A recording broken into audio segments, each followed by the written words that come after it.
भारत खंड 9 में आप सभी का स्वागत है। आज हम एक महत्वपूर्ण विषय के साथ आपके सामने उपस्थित हुए हैं। यूएसए अमेरिका में डोनाल्ड ट्रंप की वापसी हुई है। उन्होंने कमबैक किया है और बड़ी शानदार तरीके से कमबैक किया है।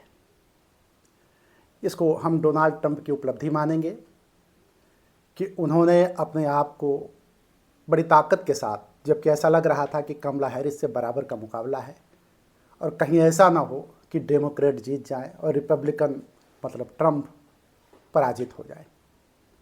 अच्छा, मीडिया भी इस बात को बार बार उठा रहा था, या परसेप्शन गढ़ा गया होगा, या फिर ये बात सही रही होगी कि उस समय लोगों के समझ में बात ना आ रही होगी कि कमला हैरिस जो है बढ़त बनाए हुए हैं। और इवन कई मीडिया घरानों ने तो इस बात को बार बार कहा कि कमला हैरिस बढ़त बनाए हुए हैं।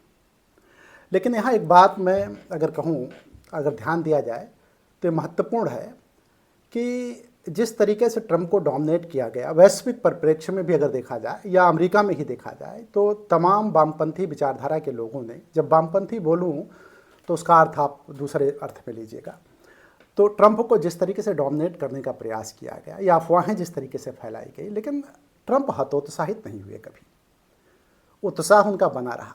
उनके अंदर ऊर्जा, उल्लास, उमंग जिसको हम कहेंगे, और अपने समर्थकों के बीच में भी उन्होंने उल्लास, उमंग, ऊर्जा बनाने में पूरी तरीके से अपने को मुस्तैद रखा। मतलब उनको कामयाबी मिली कि हम निराश नहीं होंगे, हताश नहीं होंगे।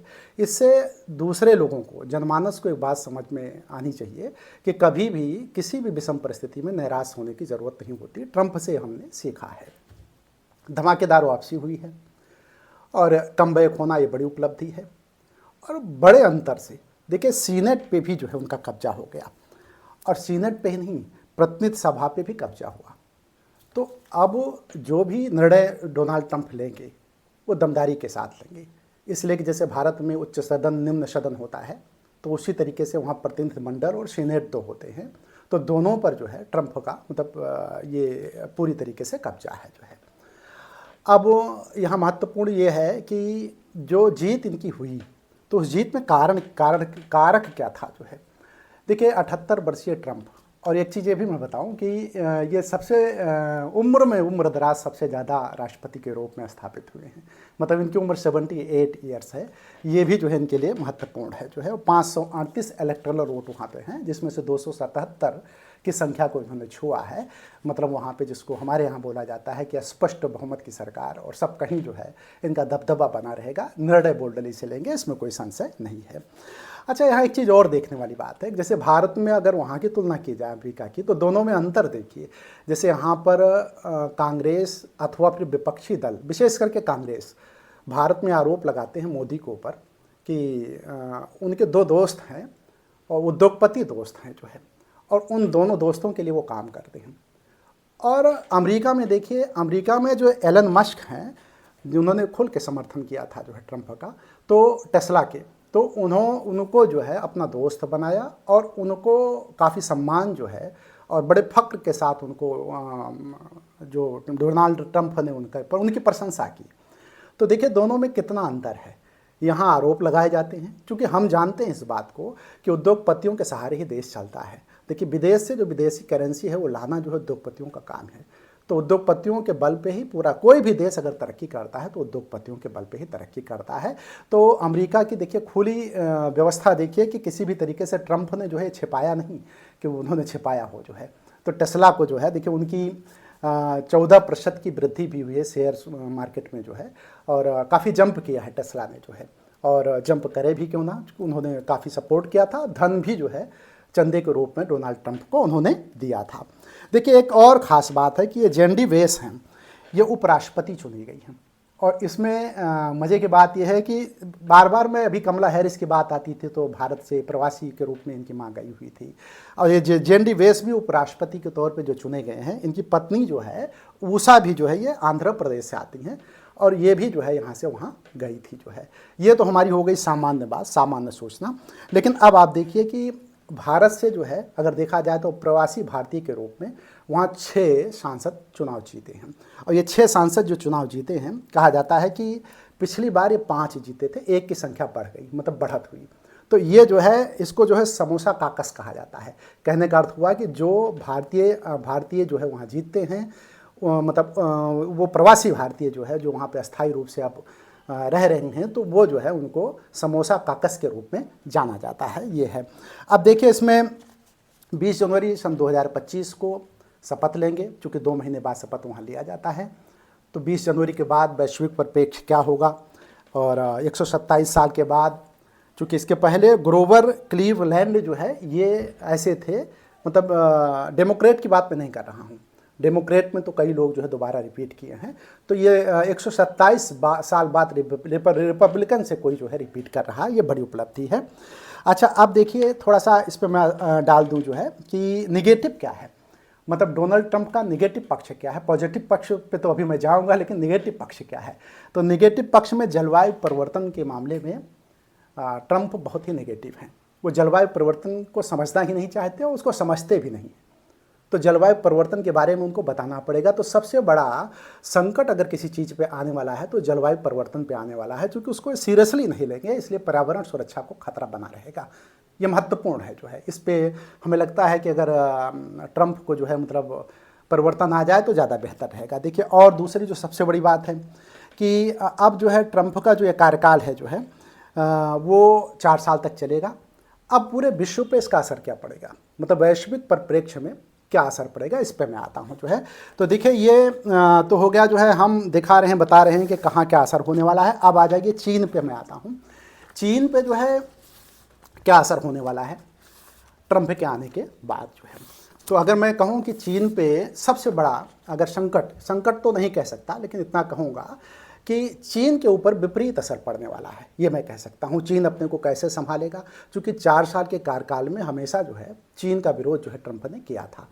और मैं ये मानता हूँ जो है कि ये व्यापार युद्ध होगा, चाहे पहले भी चीन से व्यापार युद्ध हुआ था। तो उस व्यापार युद्ध को क्या ट्रंप बढ़ाएंगे, मतलब पूर्व में जो इनकी 4 साल की पॉलिसी रही हुई है पहले कार्यकाल में, तो क्या उस कार्यकाल के पॉलिसी को ही आगे ले जाएंगे।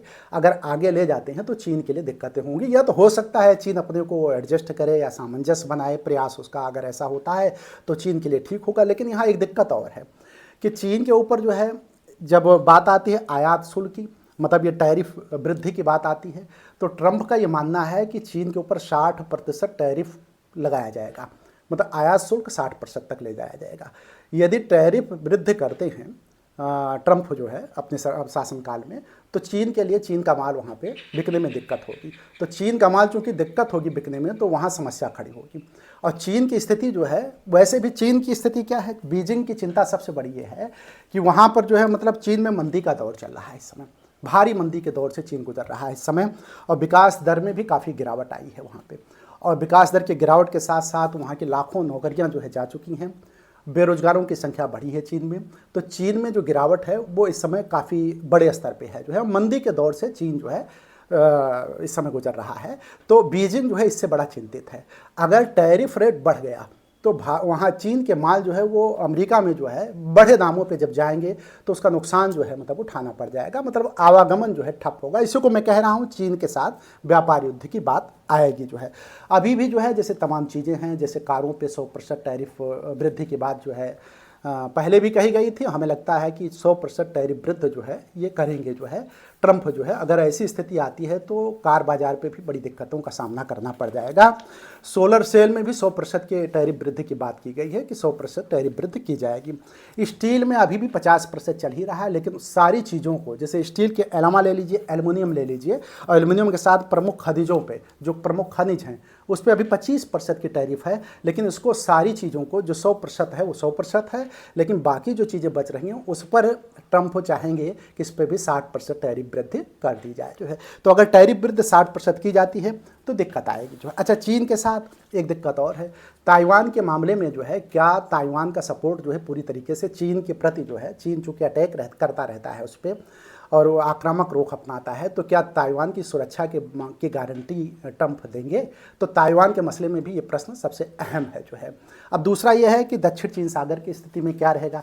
दक्षिण चीन सागर में भी जो है स्थिति जो है उस पर ट्रंप का रवैया कैसे रहता है ये तो आने वाले दिनों में ही बताया जा सकता है। लेकिन पूर्व के रवैये से चीन को घेरने का काम जो है ट्रंप करेंगे, इसमें कोई दो राय नहीं है। व्यापार और सुरक्षा के मामलों में मतभेद जो बना रहे, पहले बना था वही बना रहेगा, इसमें भी कोई संशय नहीं है।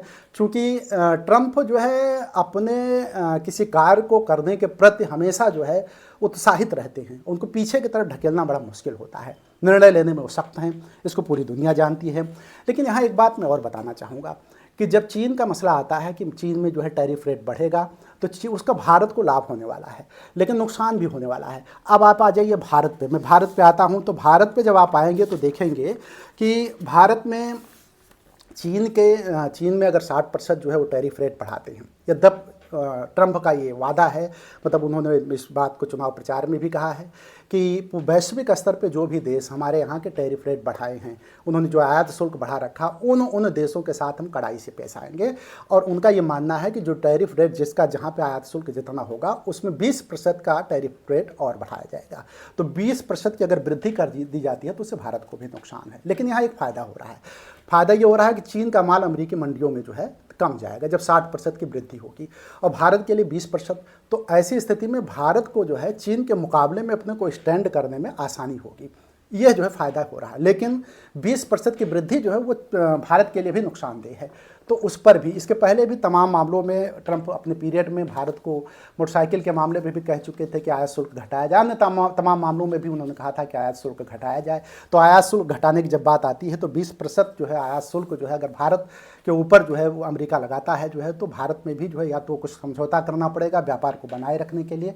अगर समझौता नहीं होता है जो, तो भारत को भी कहीं ना कहीं व्यापार करने में दिक्कतों का सामना करना पड़ सकता है। अब दूसरी जो महत्वपूर्ण बात यह है कि भारत के लिए कुछ दिक्कतें हैं, जैसे ट्रंप निगेटिव कहा जा रहे हैं भारत के लिए। अफगानिस्तान मसले में देखा होगा आपने जो है कि वहाँ पे सैनिकों की वापसी उन्होंने करवा लिया था, और उन्होंने अफगानिस्तान के अंदर जो है पूरी तरीके से समझौता किया तालिबानों से, और तालिबान से समझौता करना भारत को रास नहीं आया था। मध्य एशिया में जो है मतलब ये भारत के लिए नुकसानदेह था जो है, और इससे आतंकवाद को बढ़ावा मिलना या तमाम अन्य दृष्टिकोण से भी देखा जाए तो भारत इससे संतुष्ट नहीं था जो है, ये भारत के पक्ष में कार्य नहीं था जो है। भारत अमेरिका के बीच में, भारत और पाकिस्तान के बीच में कश्मीर मुद्दे को लेकर के समझौता कराने की बात उन्होंने की थी कि मैं मध्यस्थता कर सकता हूँ। उस समय हमें लगता है कि शायद 2019 में जब इमरान गए थे तो उनका स्वागत किया था ट्रंप ने, और ट्रंप ने स्वागत के दौरान ही ये कहा था जो है कि हम जो है भारत पाकिस्तान के बीच में कश्मीर से समझौता कराने के इच्छुक हैं। तो ये भारत को पसंद नहीं आया था। ये पहली बार हुआ था कि किसी दूसरे देश के राष्ट्राध्यक्ष ने भारत पाकिस्तान के मामले में जो है कश्मीर मुद्दे को लेकर के समझौता कराने की बात कही हो। ये भी भारत को रास नहीं आया। ये निगेटिव पक्ष है जो भारत के खिलाफ जाता है। तो अब देखिए भारत अमेरिका के बीच जहाँ तक व्यापार की बात है तो ये 200 अरब डॉलर का है, बहुत बड़ा व्यापार है। तो इस 200 अरब डॉलर को कैसे जो है बरकरार रखा जाए या इसको कैसे और ऊंचाई पे ले जाया जाए, ये भारत की पॉलिसी क्या होती है, अमेरिका के साथ तालमेल कैसे होता है, इस पर ध्यान देने वाली बात है। अच्छा ठीक है, कारोबार अगर टैरिफ लागू करने से मान लीजिए 20% टैरिफ और बढ़ा देते हैं ये, तो उससे क्या होगा, माना यह जा रहा है कि 2027 तक 227 या 2028 पहुँचते 0.1 की गिरावट, मतलब जीडीपी में गिरावट 0.1 की गिरावट आ सकती है भारत में। तो अगर ये गिरावट आती है तो भारत को भी नुकसान उठाना पड़ेगा। भारत के यहाँ जो है चीज़ें महंगी हो जाएंगी भारत में, और मध्य वर्ग जो है वो उसको परेशानियों का सामना करना पड़ जाएगा। तो ये तो रह गया भारत के मामले पे जो है।